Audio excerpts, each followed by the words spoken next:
O'zbekiston startap ekotizimida yangi bosqich boshlandi. Endilikda yosh tadbirkorlarning g'oyalarini tatbiq etish uchun yangi mexanizmlar joriy etildi.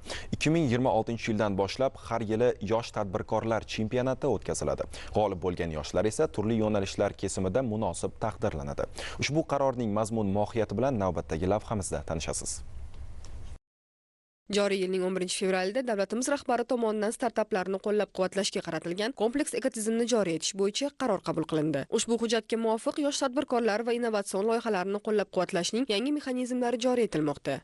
Mazkur qaror shunchaki qo'llab-quvvatlash hujjati emas, balki bu innovatsion iqtisodiyotga o'tishni yangicha modeli deb qabul qilsak bo'ladi. Bu qaror orqali bizga 2030-yilgacha maqsadli ko'rsatkichlar belgilangan. Bu maqsadli ko'rsatkichlarda biz demak O'zbekistondagi startaplar sonini 5000 tadan oshirish, ularga demak kiritiladigan investitsiya hajmini 2 milliard dollardan oshirish, qolaversa demak 500 ta startap loyihani qiymatini 1 million dollardan oshirish va 100 ta startap loyihani qiymatini 10 million dollardan, 25 ta startap loyihani bo'lsa 100 million dollardan ortiq qiymatli startap loyihalarni demak shakllantirish vazifalari belgilangan va bular orqali 20 mingta yangi ishchi o'rinlarini yaratish vazifasi yuklatilgan. Mazkur qaror orqali O'zbekistondagi startap ekotizimi 4 ta tizimli bosqichda rivojlantirish ko'zda tutilgan. Xususan bu bosqichlar demak startapni g'oya bosqichidan boshlab uni o'sish, kengayish bosqichigacha bo'lgan jarayonlarni o'z ichiga oladi.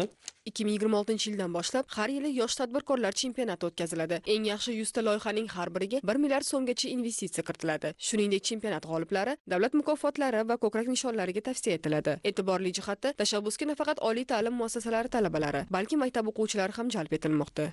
9-11 sinfda o'qiydigan shu maktab yoshidagi o'quvchilarni ham qamrab oladi va bunda eng yaxshi startap g'oya respublika tanlovini o'tkazish nazarda tutilgan. Bunda crowdsourcing platformasi joriy qilish nazarda tutilgan.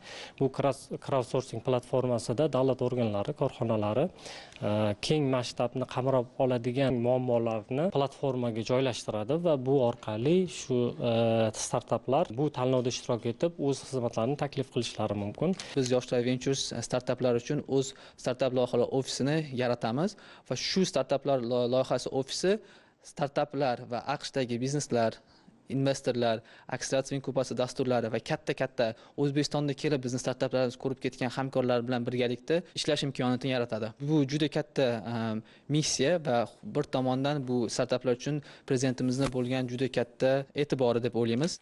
Shuni ta'kidlash joizki, yaratilgan yangi ekotizim yoshlarning innovatsion g'oyalarini qo'llab-quvvatlash, ularni tadbirkorlikka yo'naltirish hamda jahon bozoriga chiqishda muhim o'rin tutadi. Bu tashabbuslar orqali mamlakatimizda startaplar harakati yanada faollashib, raqobatbardosh loyihalar soni ortib boradi.